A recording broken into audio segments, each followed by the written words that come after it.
আমার ষোড়শী মেয়ে সুমনা প্রতিদিন রাত গভীর হলে তার বাবার বুকে মাথা রেখে ঘুমানোর জন্য বায়না করত।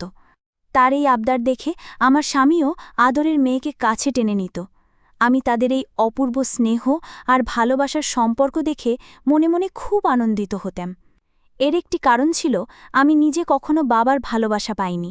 খুব অল্প বয়সেই আমার বাবা পৃথিবী ছেড়ে চলে যান, তাই বাবার স্নেহ কেমন হয় তা আমার অজানা ছিল। বিয়ের পর স্বামীর কাছ থেকে আমি অফুরন্ত ভালোবাসা পেয়েছি, কিন্তু আমার শ্বশুরমশাইও আমাদের বিয়ের 1 বছর আগেই পরলোক গমন করেন, তাই তার ভালোবাসাও আমার ভাগ্যে জোটেনি। এ কারণে আমি যখন আমার মেয়ে এবং তার বাবার মধ্যে এই গভীর সম্পর্ক দেখতাম, আমার মনটা খুশিতে ভরে যেত। আমি সর্বদাই চাইতাম, আমি যে পিতৃস্নেহ থেকে বঞ্চিত হয়েছি, আমার মেয়ে যেন তার বাবার কাছ থেকে সেই ভালোবাসা পুরোপুরি পায়। তাই প্রিয়া যখন তার বাবার সাথে ঘুমানোর জন্য জেদ করত, আমি হাসি মুখে বাবা মেয়েকে এক বিছানায় শুতে দিয়ে নিজের পাশের ঘরে চলে যেতাম। কিন্তু সেই দিনের সেই দৃশ্যটা দেখার পর আমার পৃথিবী যেন ওলটপালট হয়ে গেল। আমার চোখের সামনে সব যেন অন্ধকার হয়ে এলো, আর পায়ের নিচের মাটি সরে যাওয়ার মতো এক অনুভূতি হলো। কারণ সেদিন স্বামীর ঘরের দরজা খুলতেই আমি শুনতে পাই আমার মেয়ের কণ্ঠ, যার কথাগুলো আমার হৃদয়ে এক শূন্যতা সৃষ্টি করল। এরপর যেটা আমি দেখলাম, সেটা কোনো মায়ের পক্ষেই মেনে নেওয়া সম্ভব নয়। একজন বাবা আর মেয়ের সম্পর্ক যতটা পবিত্র হওয়ার কথা, সেখানে এমন দৃশ্য দেখা মানে নিজের ভিতরটা ভেঙে পড়া। আর এই পবিত্র সম্পর্ককে যদি কেউ কলুষিত করে, তবে তাদের মানুষ বলা চলে না। তারা হয়তো মানুষের রূপে, কিন্তু মন মানসিকতায় তারা পশুর চেয়েও ভয়ঙ্কর। বন্ধুরা, আমার অনুরোধ, আজকের এই কাহিনীটি আপনারা মন দিয়ে শুনুন। এই ঘটনা শোনার পর আপনারাও হয়তো নিজের সন্তানদের প্রতি আরও যত্নবান হবেন। চলুন শুরু করি আমার জীবনের সেই মর্মান্তিক অধ্যায়। আমার নাম অঞ্জলি। আমার বিয়ে হয়েছিলাম এক ধনী ও সম্মানিত পরিবারে। শ্বশুরবাড়ির পরিবেশ ছিল একদম রাজকীয়। বিয়ের 2 বছর পর আমি এক ফুটফুটে কন্যা সন্তানের মা হই। সময়ের সাথে আমার মেয়েও বড় হতে থাকে, আর আমি একজন মা হিসেবে তার যত্নে কোনো ত্রুটি রাখিনি। আমার স্বামী ছিলেন একজন সফল ব্যবসায়ী, কাপড়ের পাইকারি ব্যবসার সাথে যুক্ত। আমাদের বিশাল বাড়িটিতে আমরা একসাথে থাকতাম, আর মেয়েটি যখন একটু বড় হয়, তখন তাকে পাশের ঘরে থাকার অনুমতি দিই, যাতে সে নিজের মতো করে থাকতে পারে। সবকিছু ভালোই চলছিল, কিন্তু সময়ের সাথে আমার জীবনে এমন কিছু ঘটনা ঘটতে থাকে যা আমার মনকে আঘাত করতে শুরু করে। যেটা একসময় ছিল ভালোবাসায় ভরা সংসার, সেটি ধীরে ধীরে জটিলতায় ঘেরা হয়ে উঠতে লাগল। স্বামীর ব্যবহার আচরণ সবকিছুতেই একটা অস্বাভাবিক পরিবর্তন আমি অনুভব করতে থাকি, আর সেই সব পরিবর্তনের কারণ বুঝতে উঠতেই আমি এমন এক কঠিন বাস্তবতার মুখোমুখি হই, যা একজন নারীর জন্য সহ্য করা ভীষণ কঠিন। প্রায় প্রত্যেক রাতেই সে আমার কাছে আসত এবং মোবাইলে কিছু বিশেষ ধরনের ভিডিও দেখিয়ে বলতো, আমাকেও নাকি ঠিক সেই ভঙ্গিমায় তাকে ভালোবাসা দিতে হবে। স্বামী যখন আমাকে ওই ধরনের ভিডিওগুলো দেখাতো, আমি ভীষণ লজ্জা পেতাম এবং তার উপর রেগে যেতাম। আমি তার ওই সব প্রস্তাবে রাজি না হলে সে আমার উপর প্রচণ্ড চিৎকার চেঁচামেচি করত।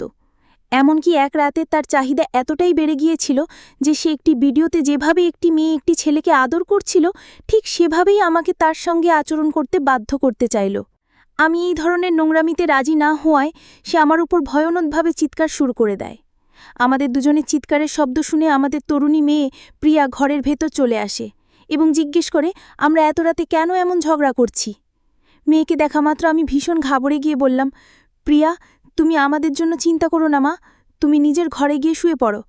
তখন আমার স্বামী তার মেয়ের কাঁধে হাত রেখে বলল, প্রিয়া, আমার সোনামা, চলো, আজ আমি তোমার ঘরে ঘুমাবো আর তোমাকে গল্প শোনাবো। সেদিন আমার স্বামী আমার উপর রাগ করে মেয়ের ঘরে ঘুমাতে চলে যায়। এদিকে আমি আমার মেয়ের সম্পর্কে এমন এক সত্য জানতে পারলাম, যা শুনে আমি বিস্ময়ে হতবাক হয়ে গিয়েছিলাম। কিন্তু যখন আমি সেই সত্যটা জানতে পারি, তখন অনেক দেরি হয়ে গেছে। আসলে আমার স্বামীর প্রচুর সম্পত্তি ও অর্থ থাকায় আমাদের জীবনযাত্রাও ছিল ভিন্ন। আমাদের বাড়িতে প্রায় বড় বড় ধনী ব্যক্তিরা আসতেন এবং তাদের সঙ্গে আমার স্বামী পার্টি করত। এই সব কিছু আমার মন্দ না লাগলেও আমি নিজের সংস্কৃতি ও মূল্যবোধ কখনো ভুলিনি। এত ধনসম্পদ থাকা সত্ত্বেও আমি সবসময় নিজের মান সম্মান বজায় রেখে চলতাম। কিন্তু আমার মেয়ে ছিল স্বভাবের দিক থেকে সম্পূর্ণ বিপরীত। সে যেহেতু ছোটবেলা থেকে প্রচুর আদর যত্নে বড় হয়েছে এবং এক নামকরা প্রাইভেট স্কুলে পড়ত, যেখানে সমাজের উঁচু স্তরের ছেলেমেয়েরা পড়াশোনা করত, তাই তার চালচলন ছিল অন্যরকম।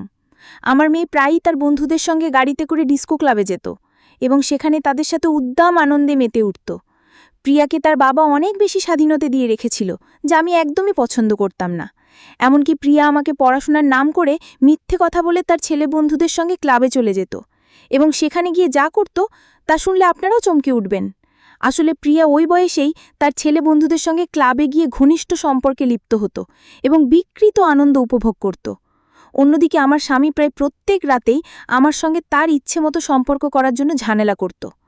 আমার অনিচ্ছা সত্ত্বেও শুধু স্বামীকে খুশি রাখার জন্য এবং সংসারের শান্ত বজায় রাখতে সে যেভাবে চাইত আমি সেভাবেই তার কথা মেনে নিতাম। কারণ আমি জানতাম আমাদের মধ্যে রোজকার এই অশান্তির প্রভাব আমাদের মেয়ে প্রিয়ার ওপর পড়বে, তাই আমি তার সবই মেনে নিতে শুরু করেছিলাম। কিন্তু ততদিনে আমি অনেক দেরি করে ফেলেছি এবং আমার মেয়ের উপরে যে মারাত্মক প্রভাব পড়বে তা আমি কল্পনাও করতে পারিনি। আমার মেয়ে যখন তরুণী হয়ে ওঠে এবং আমার স্বামী যখন রাতে আমার সঙ্গে তার ইচ্ছে পূরণ করতে না পেরে ঝামেলা করত, তখন প্রিয়া লুকিয়ে জানালার ফাঁক দিয়ে সবকিছু দেখত। আমাদের চিৎকারের কারণ জানার জন্য সে একদিন পরিকল্পনা করে আমাদের ঘরের জানালাটা সামান্য ফাঁক করে রেখেছিল।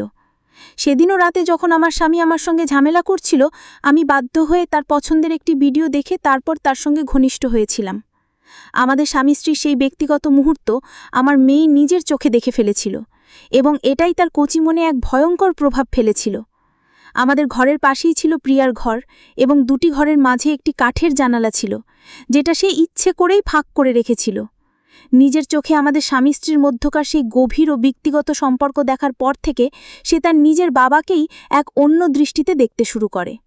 এটা শোনার পর আপনারাও হয়তো চমকে উঠবেন। সেই ঘটনার পর থেকে আমার তরুণী মেয়ে তার বাবাকে নিজের দিকে আকৃষ্ট করার জন্য সবসময় সেজেগুজে থাকত, যাতে সে তার বাবার সঙ্গে অবৈধ সম্পর্ক স্থাপন করতে পারে।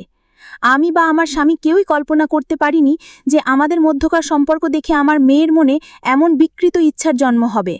তার ওপর এতটাই খারাপ প্রভাব পড়েছিল যে সে ভুলেই গিয়েছিল যার সঙ্গে সে নিজের মনের ইচ্ছা পূরণের কথা ভাবছে সে তার জন্মদাতা বাবা।